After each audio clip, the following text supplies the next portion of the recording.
Samora Moisés Machel was born in 1933 in rural Mozambique, then a Portuguese colony. He grew up in a farming family, working the fields and experiencing firsthand the heavy hand of colonial rule. Education was scarce for Black Mozambicans, but young Samora showed remarkable drive. He trained as a nurse, one of the few professions open to Africans under colonialism, and soon discovered how deeply the colonial system even infected healthcare. Hospitals were segregated. African patients were treated as second class. For Machel, medicine became more than a vocation. It was the beginning of a political awakening. Samora Machel was not a politician in the traditional sense. He was a revolutionary forged in the crucible of liberation struggles. In the early 1960s, he joined FRELIMO, the Front for the Liberation of Mozambique, and quickly rose through its ranks. Machel was not only a fighter, he was a strategist and a charismatic leader who believed liberation required both guns and ideas. By the mid-1960s, Machel was leading guerrilla campaigns against Portuguese forces, drawing inspiration from anti-colonial struggles across Africa.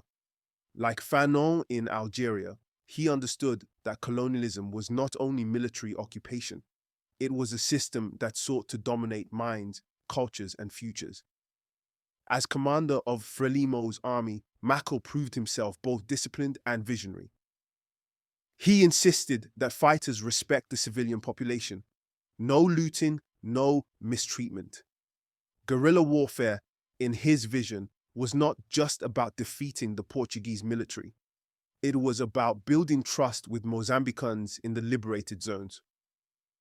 The rich man's dog gets more in the way of vaccination, medicine, and medical care than the worker on whose back the rich man rides and builds his wealth. This was classic Samora Machel, blunt, uncompromising, and always connecting the fight against colonialism with the fight for human dignity. When Mozambique finally won independence in 1975, Samora Machel became the country's first president. His government declared a socialist path, nationalizing land, industry, and healthcare. Under his leadership, Mozambique made major advances in literacy and public health, especially for rural communities long neglected under Portuguese rule. But independence came with new struggles. Mozambique faced sabotage and the destabilization by the apartheid regime in South Africa and Rhodesia, now Zimbabwe. The apartheid government armed the Renamo insurgency, plunging Mozambique into a devastating civil war. Machel's young nation became a frontline state in the wider Southern African fight against white minority rule. Samora Machel's influence stretched beyond Mozambique. He was a staunch ally of liberation movements in South Africa, Zimbabwe, and Namibia. He worked closely with leaders like Julius Nyerere in Tanzania and Agostinho Neto in Angola to push for regional unity. International solidarity is not an act of charity. It is an act of unity between allies fighting on different terrains toward the same objectives. That spirit of solidarity made Mozambique both a beacon of hope and a target of destabilization.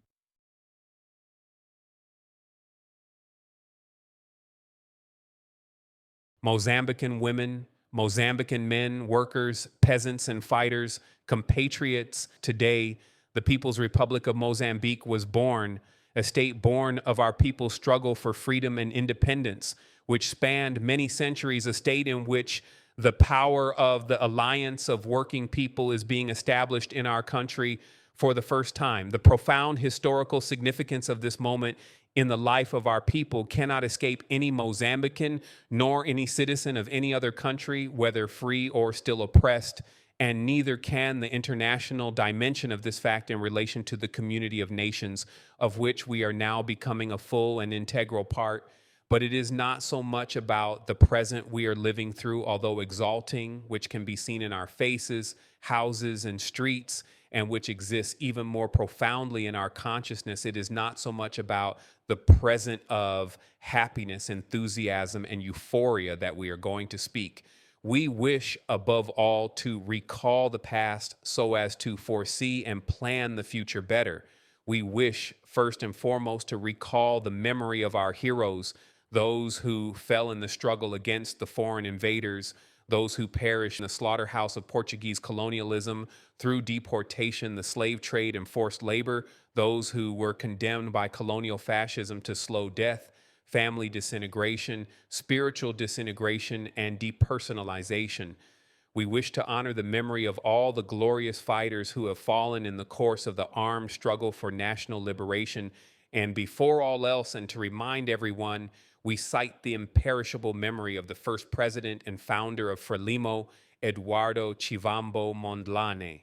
Their blood laid the foundations for the new Mozambican nation, which asserted itself in the course of those 10 years in our zones of struggle and clandestine work, which already took on material form in our liberated areas, and which, before it was transformed into the national reality we are celebrating today, was already alive in our consciousness.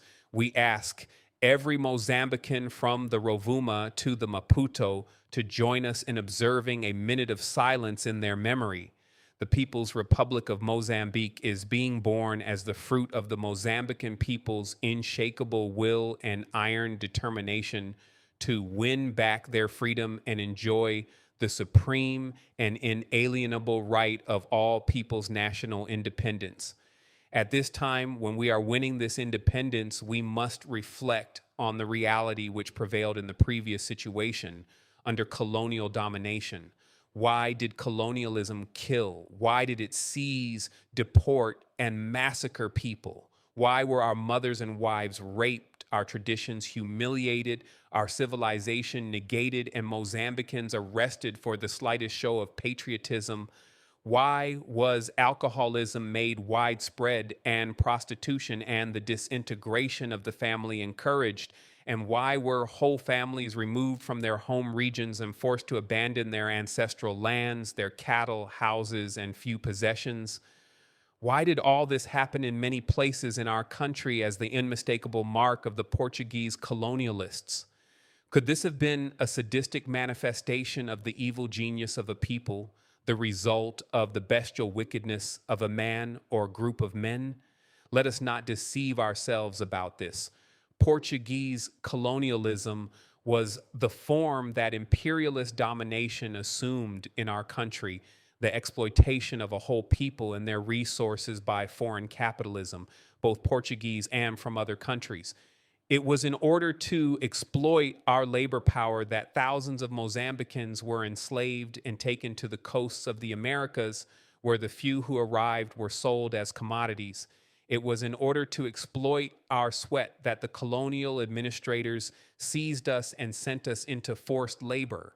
It was in order to appropriate the wealth of our soil that entire regions were set aside for certain crops, such as cotton, which the people were forced to grow, dying of hunger, while the big concessionary companies accumulated fabulous profits. It was in order to plunder our subsoil that the big multinationals were granted concessions and mining facilities, which they used to drain our country of its wealth. It was in order to keep our people subjected to its domination that colonialism tried, in some cases, particularly in the urban areas, with some success, to destroy our personality, sow division, and create a slave mentality towards the foreigner. Assimilation was not merely the fascist caprice of a senile dictator, but was in fact mental enslavement to the foreigner in its purest form, a deliberate process of negating all the culture, history, and traditions of our people. A man thus spiritually destroyed became a living corpse, a docile receptacle for the colonizer's way of thinking, acting, and living. Religion, and especially the Catholic Church, was a powerful factor in the cultural and human alienation of the Mozambican to make him a docile instrument and object of exploitation, and smash any display of resistance in the name of Christian resignation. This is the heritage we are reaping today, a heritage of poverty and social and economic backwardness, which the superficial beauty of the skyscrapers and grassy hills can never hide. One need only travel the length and breadth of our country. One need only know that the expression from the Rovuma to the Maputo is not a mere slogan for us, but a reality we feel in our flesh and blood, to understand that the age-old backwardness, disease, nakedness, hunger, and ignorance are the bountiful fruit of the very tree that sprouted, grew, and thrived together with colonialism, and which is known as exploitation. It is an evil and noxious tree which we have not as yet uprooted. It is a leech which is still sucking our blood, weakening our resistance, ability, and intelligence. It is a python which is today dressing itself in the skin of the very same victim that it would have swallowed yesterday. We are not going to trace here the history of the national liberation process through the events which took place in it, but a recapitulation of the political process involved, albeit brief, is needed in order to understand the birth today of the People's Republic of Mozambique and the line that guides it. In Mozambican history, the fight for a revolutionary political line has been intrinsically bound up with the fight for unity. The struggle to defend and consolidate unity, the driving force of the liberation struggle, demanded permanent vigilance and action to neutralize and eliminate the maneuvers of the enemy and of national opportunist and reactionary forces. This same struggle required a constant fight to clarify and develop FRELIMO's political line, especially as regards the definition of who is the enemy and the nature, methods, and objectives of the fight. The successive dividing lines that were drawn within FRELIMO and the process of cleansing our ranks, which was established, revealed in practice that the contradictions which arose reflected antagonistic interests. The contradiction between the working masses and a handful of new exploiters who wanted to take the place of the colonial bourgeoisie as an exploiting class.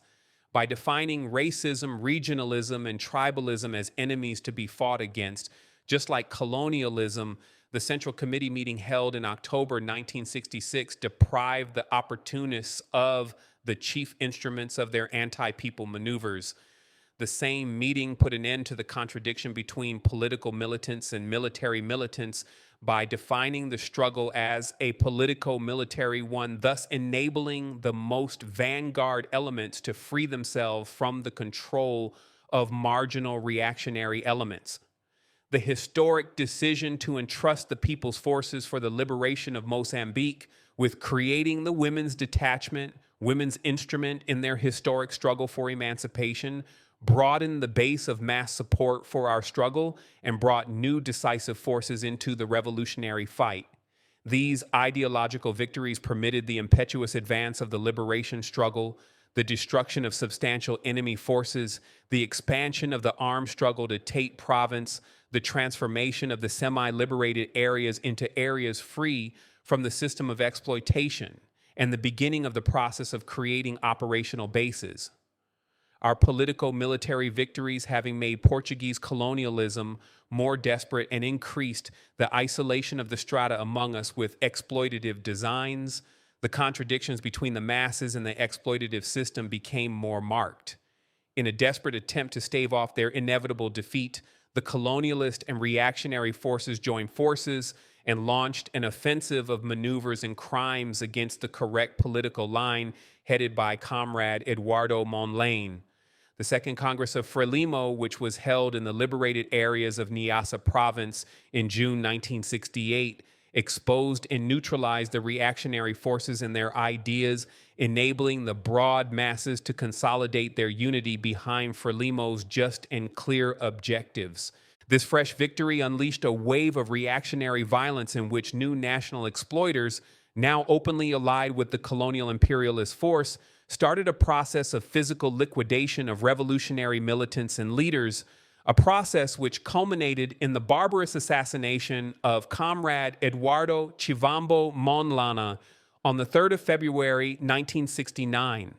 The assassination of the leader who embodied the national and revolutionary dimension of our struggle And the actual implementation of FRELIMO's line and practice was aimed at decapitating the Mozambican revolution and enabling representatives of the new exploiting classes, faithful servants of the bourgeoisie and imperialism, to seize power, assuming the heritage of Comrade Eduardo Mondlane, closely integrated with the masses of the people and resolutely supported by the fighters of the People's Forces for the Liberation of Mozambique.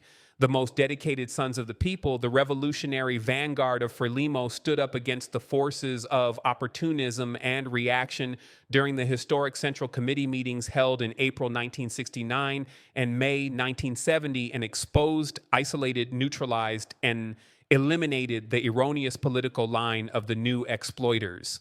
This victory, which led to the cleansing of our ranks and the deepening of FRELIMO's ideology, created the conditions for transforming the armed struggle into a people's war, for going over from a liberation struggle to the higher phase of a people's democratic revolution.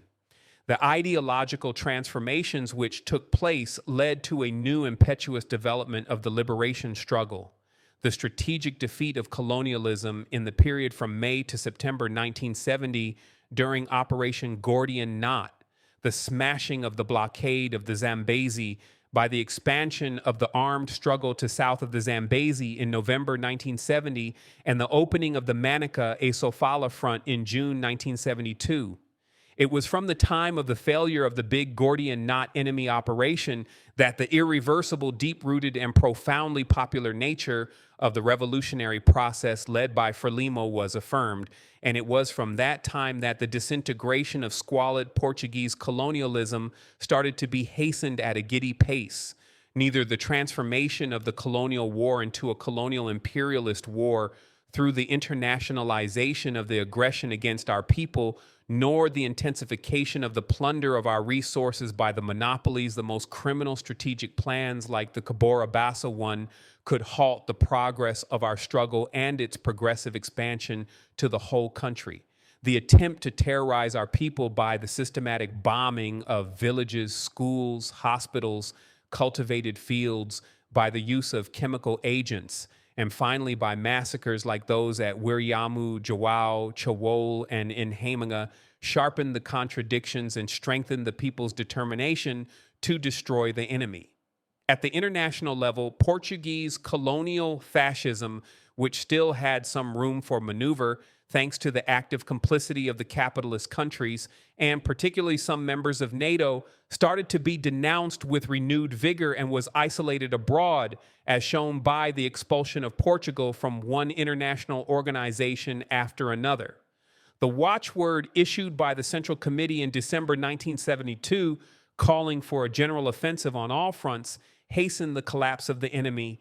It is obvious that the general offensive was not confined simply to stepping up large-scale battles, and neither could it have been successful, even militarily, had it been reduced to this. In issuing the watchword calling for a general offensive on all fronts, the 1972 Central Committee meeting affirmed, first and foremost, the need for ideological unity. In other words, actual practice had shown that unity based on the negation of the enemy and on just the demand for independence was not enough.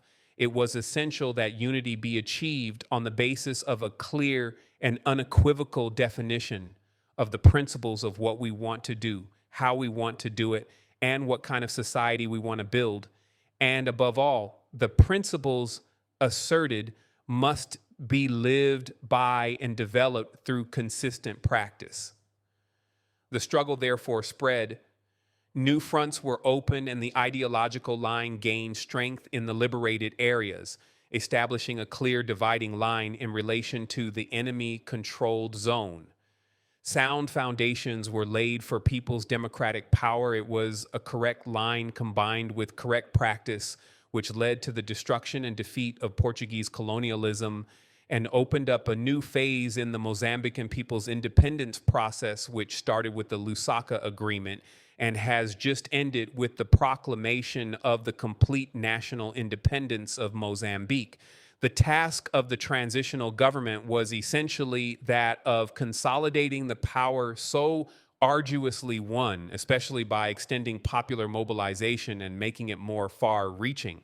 We congratulate the transitional government for the success it has achieved in its task, for the conditions it created for people's power to be really extended and consolidated in our country. We need to be conscious of the great difficulties we shall have to face as a result of the colonial situation, which the transitional government could obviously only partially tackle. With the proclamation of the People's Republic of Mozambique, we are starting a new phase of our history in which we are going to put into practice everywhere in the country the political, ideological, economic, social, and cultural gains won during the struggle. To say the People's Republic is not to voice an empty and demagogic formula. To say the People's Republic means to give substance to the aspirations of millions of dominated and exploited Mozambicans, for whom independence is a precondition for the end of exploitation and the establishment of a people's regime. To say the People's Republic is to say independence. To say the People's Republic is to say revolution. The state is not an eternal and immutable structure. The state is not the bureaucratic machinery of civil servants, nor something abstract or a mere technical apparatus. The state is always the organized form through which a class takes power in order to fulfill its interests. The colonial state, an instrument of domination and exploitation by a foreign bourgeoisie and imperialism, which has already been partially destroyed by the struggle, must be replaced by a people's state, forged through an alliance of workers and peasants, guided by FRELIMO and defended by the People's Forces for the Liberation of Mozambique, a state which wipes out exploitation and releases the creative initiative of the masses and the productive forces. In the phase of people's democracy in which we are now engaged as a phase of the Mozambican revolutionary process, our aim is to lay the material, ideological, administrative, and social foundations of our state.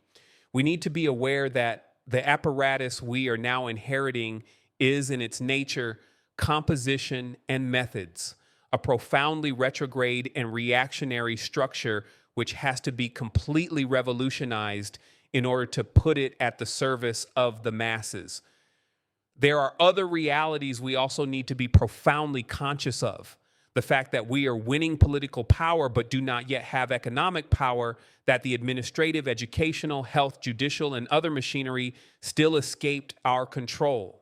The new battle is only beginning. Against us are the exploiters and privileged who will try to impede the revolutionary process with all the means available to them. We must not be deceived by the fact that the enemy are not now resorting to direct action. They are only weakened, not dead. Their methods will therefore become more treacherous. Right now, we already have proof of this action, of infiltration, of attempts to distort our line, and of political opportunism. Our unity will be an essential target of enemy activity. Unity, we continue to repeat, is not just a feeling or something abstract. Vital unity is sustained by a clear concept of our objectives and a precise understanding of the tasks for each moment. Unity implies drawing an ever firmer dividing line between us and the enemy, regardless of the form he may take. Through practice and its action, FRELIMO has asserted itself as the leading force in our society. For this very reason, the broad masses, from the Rovuma to the Maputo, have quite spontaneously fully identified with FRELIMO's principles and fight. This tremendous popular support has tremendous potential and, properly channeled and structured, is an inexhaustible source of progress, an invincible force. At a time when the tasks of consolidating the power of the worker-peasant alliance are a priority, and when the new phase of national reconstruction is starting, it is essential that FRELIMO be in a position, structurally and organizationally, to carry through the giant tasks that face it. It is primarily a matter of carrying out an ideological offensive to wipe out the colonial and capitalist mentality, which is deeply rooted in the urban areas, as well as the feudal traditional mentality, which is predominant in the rural areas. An ideological offensive will enable the working masses to understand their historic role, their leading role in the process of transformation which is now underway. This task must be preceded by the consistent heightening of the political and ideological level of cadres seasoned and forged in the process of the People's Liberation War. It was for this very reason that the last Central Committee meeting decided to give priority to the setting up of a party school. The task of mobilizing and organizing the masses in the tough class struggle which is approaching can be entrusted only to cadres who have been put to the test of practice. One of the main bastions of the system of exploitation of man is the complex machinery we are inheriting as regards administration, the judiciary, education, health, etc., irrespective of the goodwill and honesty of the people who make it up. This machinery was designed solely to serve foreign domination and the system of exploitation of man. It is therefore imperative for us to create a new mentality and a way of seeing things and to instill new methods in the people who are in it. This work can be done only if authentic representatives of the working class are in a position to assume their leading role. These factors explain the reasons, some of the main reasons why FRELIMO must remain the leading force in state structures. In the present battle, the people have a most valuable instrument, the People's Forces for the Liberation of Mozambique, forged and seasoned in the tough fight against colonial imperialist aggression and also in the fight against both old and new exploiters. The historical circumstances experienced by our people over the past decade have made the People's Forces for the Liberation of Mozambique a great and inexhaustible store of revolutionary cadres.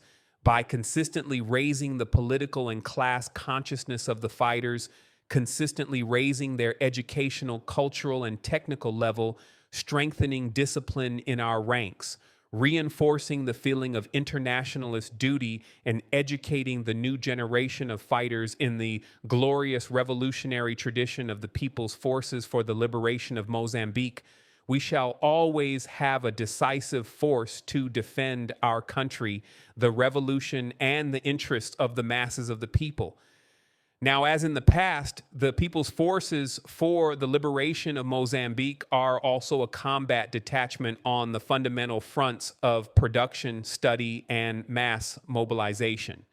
Active participation on these fronts will enable the fighters to internalize the political dimension, which will prepare them always to perform their patriotic and revolutionary duty. The participation of women in the People's Forces for the Liberation of Mozambique within the framework of the Women's Detachment is imperative to the battle for women's emancipation in the fight to involve women in the revolutionary process. Women's participation in work traditionally regarded as exclusively for men is a profoundly mobilizing factor, a decisive factor establishing sexual equality in practice. The Organization of Mozambique Women, OMM, is called upon to develop its activities everywhere in the country dealing with the crying problems faced by women. In order to fulfill its task, OMM must rely firmly and surely on the Women's Detachment, which is in practice the Mozambican women's vanguard. The battle for women's emancipation is also an ideological battle against ideas which stem from decadent traditions and against the multiple attempts by the bourgeoisie to destroy the value of the fight for freedom. The fight is also an organizational one, a fight to establish structures among the least organized and most oppressed, humiliated, and exploited women. A greater number of democratic mass organizations, particularly for the youth and workers, need to come into being after prior work by FRELIMO to organize those sectors. At this time, when we are proclaiming our independence, we must carefully avoid being carried away by emotional feelings of euphoria, especially in analyzing our economic and social situation. It in no way diminishes the greatness of our struggle and of our people and country to have to acknowledge that the economic and financial situation is catastrophic as a result of unbridled plunder, the financial conditions imposed by colonialism, and the disorganized exploitation of our potential. It is therefore necessary to undertake a cool-headed analysis, sector by sector, of economic, social, educational, cultural, and health conditions in our country so as to arrive at better methods of fighting. This will be the first task of our government. Some of the problems to which priority will be given are solving the problems of unemployment, poverty, illiteracy, abandoned children, prostitution, and banditry. We must therefore draw up a national development policy, a correct policy on the use of our resources. The definition of the policy to be pursued is essential to establishing the priorities to be observed. In establishing our development strategy, we must attach special value to what is our chief strength, the mobilization and organization of the people. Here, too, we must seek inspiration from our own experience, in particular in the liberated areas. One need only compare the successes in the work of reconstruction in the liberated areas, which are now apparent to everyone, with the misery in which people lived in the enemy concentration camps, despite the large sums spent on them.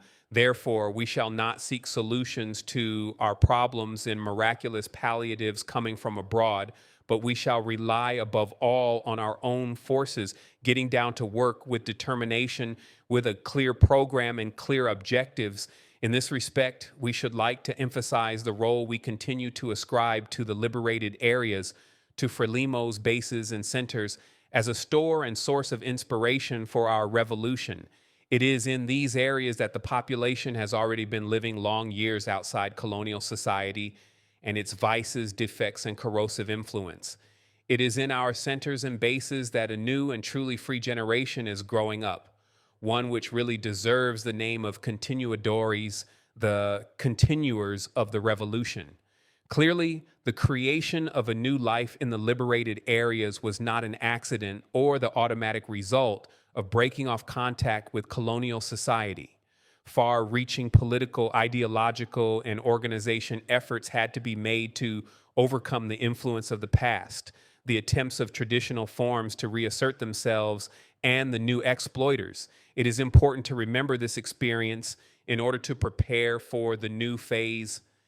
Anyone who visits our whole country can note the big problem posed by the scattered population and the difficulty under these circumstances for the government to organize social, educational, and health services, in short, to improve the living conditions of those people. Hence, under the leadership of FRELIMO, the scattered population in the rural areas will be structured in revolutionary societies, in the final analysis in communal villages, where that people will have an organized life, developing production collectively on the basis of their traditions and promoting the exchange of knowledge in accordance with available means and observing the principle of self-reliance.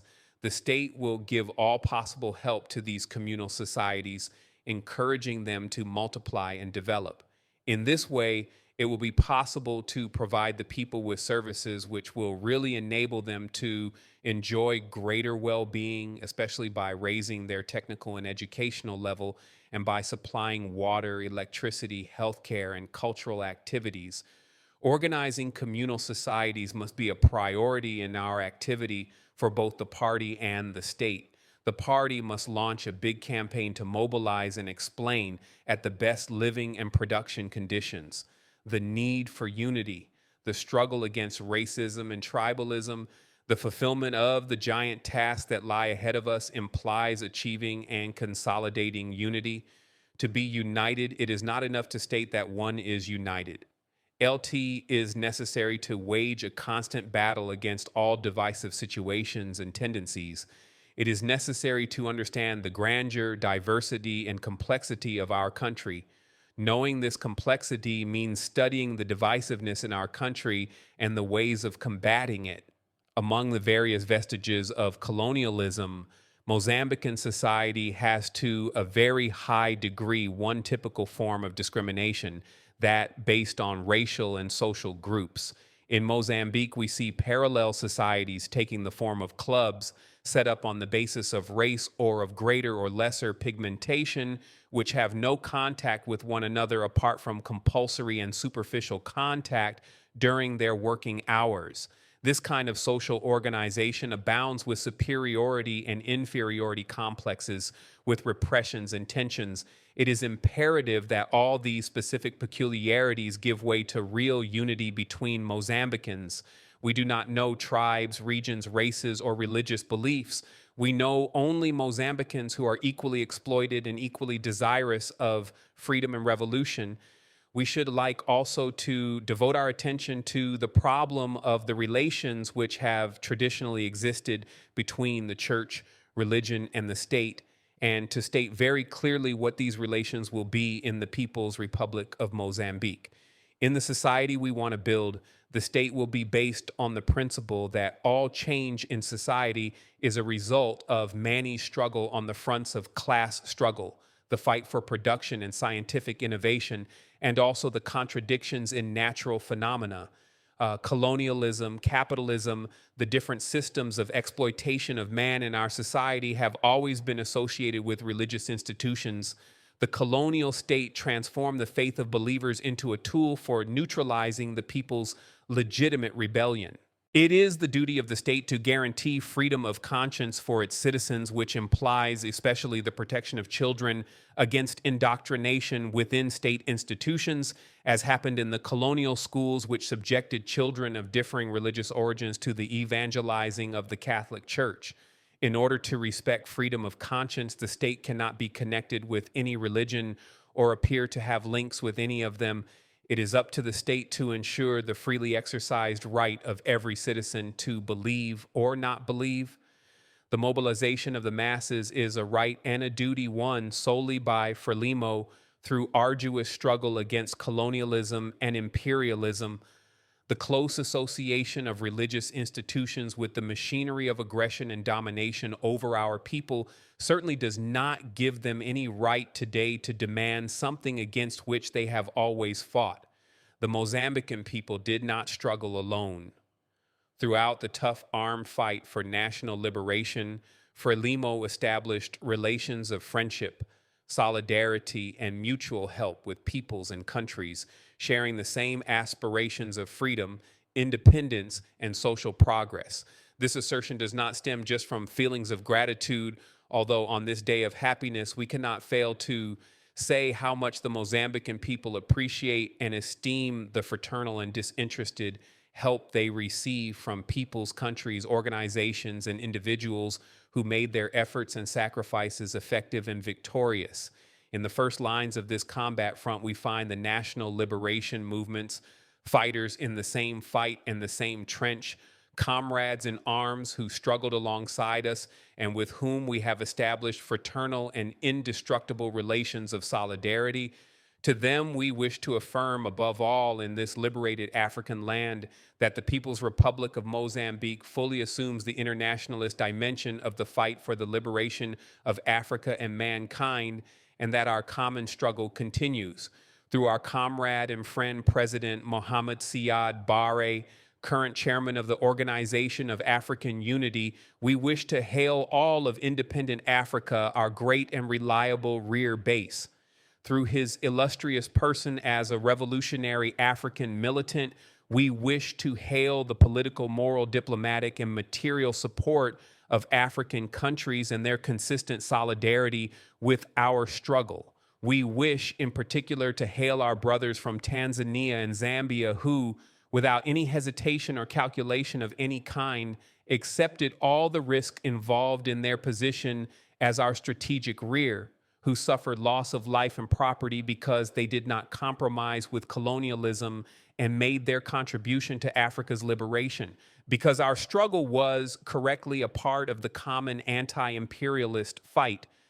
The Mozambican people, under the leadership of FRELIMO, took up their posts in the great world front of revolutionary forces. It is within this context of political and ideological solidarity that we see our relations with the socialist countries, a liberated area of mankind where a new society is being built free from the exploitation of man by man.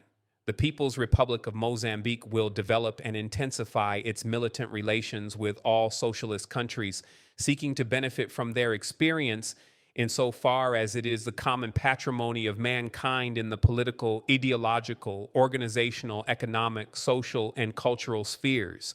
In hailing the progressive forces, we cannot fail to salute the Portuguese people, who were always our allies in the fight against colonial fascism and with whom we have bonds of fraternal solidarity forged through our mutual help and reciprocal contribution in the struggle for the liberation of our two people.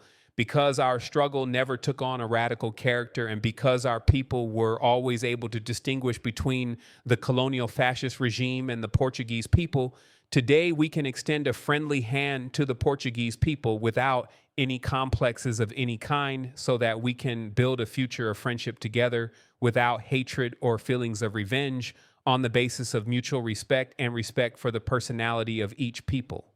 Within the context of its policy of peace, friendship, and solidarity with all peoples, the People's Republic of Mozambique wishes to establish healthy relations of international cooperation with all states, irrespective of their social regime, on the basis of non-interference in internal affairs, absolute equality, and mutual benefit. These principles, however, do not permit us to sacrifice the true interests of the people to transitory historical circumstances. And as has always been the case in the past, we shall not coexist with fascism and colonialism.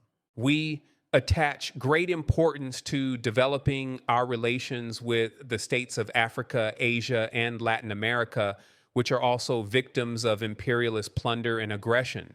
We also consider it important to develop our relations with the Scandinavian countries, Finland and Holland, which were able to understand the justness of the anti-colonial cause. We are prepared to assume our responsibilities within the African and international community, and within this context, we shall apply for membership of the Organization of African Unity and the United Nations Organization, both international organizations which have served the cause of national liberation and peace. Mozambican women, Mozambican men. We have won our independence by dint of our struggle, our sacrifices, and our revolutionary consciousness. We marched, struggled, and died to defend the interests of the masses of the working people. In starting out on this new path, illuminated by the heroism of our martyrs and guided by FRELIMO's political line, we have one unshakable certainty: we shall make revolution triumph. Long live FRELIMO, long live the People's Republic of Mozambique. The struggle continues. In 1986, tragedy struck. Samora Machel's plane crashed near the South African border, killing him and 33 others. The circumstances remain suspicious. Many believe apartheid South Africa played a role in the crash. His death was a heavy blow, not only for Mozambique, but for liberation movements across Southern Africa. Yet, even in death, Machel's vision endured. His speeches, his commitment to socialism, and his insistence on linking political freedom with human dignity continue to inspire new generations. Today, nearly 4 decades after his death, Machel's legacy still resonates. His call for unity and dignity feels urgent in a world where inequality, neo-colonial economics, and cultural domination persist. His life reminds us that independence is not a finish line, but a beginning, a struggle that must be renewed with every generation. From movements for economic justice in Africa to global campaigns against exploitation, Samora Machel's voice still speaks. Freedom is incomplete without equality, and solidarity is the heartbeat of liberation. Samora Machel was more than Mozambique's first president. He was a revolutionary flame, one that continues to burn across Southern Africa and beyond.